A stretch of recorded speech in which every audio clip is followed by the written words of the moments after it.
Toujours aucune nouvelle de la randonneuse perdue sur le massif du Morgon. Disparue ce mardi vers 15 heures, la dame de 65 ans aurait passé la nuit dehors. Les secours sont sur place.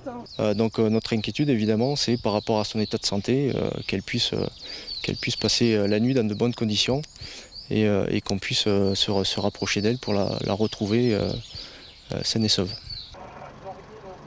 Au fur et à mesure de la journée, l'enquête permet de reconstituer l'itinéraire de cette personne.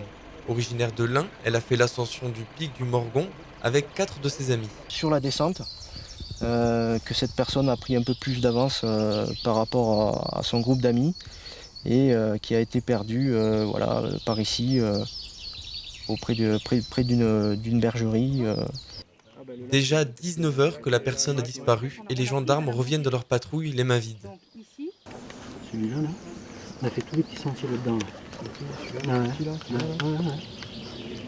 après, c'est revenu là. Tout ça, rien. Les recherches s'intensifient. 2 équipes cynophiles des pompiers de Briançon, Maître Chien, sont dépêchées par hélicoptère sur la zone de recherche.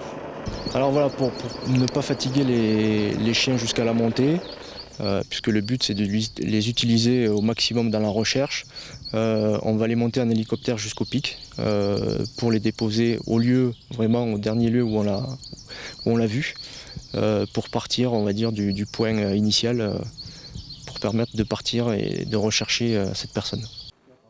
Les chiens n'ont toujours pas retrouvé la trace de cette dame. La tension monte pour les secouristes. Plus le temps passe et plus on s'inquiète. Donc là, on a encore les 2 équipes cynophiles qui sont sur site, en train d'essayer de la rechercher. On a également des CRS sur place. On va élargir les zones, notamment les zones un petit peu plus difficiles, notamment d'accès. On va se concentrer sur les zones où éventuellement elle aurait pu chuter. Des heures que cette dame a disparu, les zones de recherche sont élargies et aucune piste ne peut être écartée. Tout est envisagé, donc éventuellement oui, si elle a chuté, on peut envisager le pire. On peut envisager le fait qu'elle soit rentrée chez elle, donc là encore c'est l'enquête qui va le dire, et puis c'est les recherches qui le permettront de le déterminer. Là pour l'instant toutes les hypothèses peuvent être envisagées. Une trentaine d'hommes ont été mobilisés depuis le début de l'opération et les recherches se poursuivent toujours. Un appel à témoins a été lancé. Si vous avez aperçu cette personne depuis le 3 mai, veuillez contacter la gendarmerie d'Embrun au 04 92 43 16 02.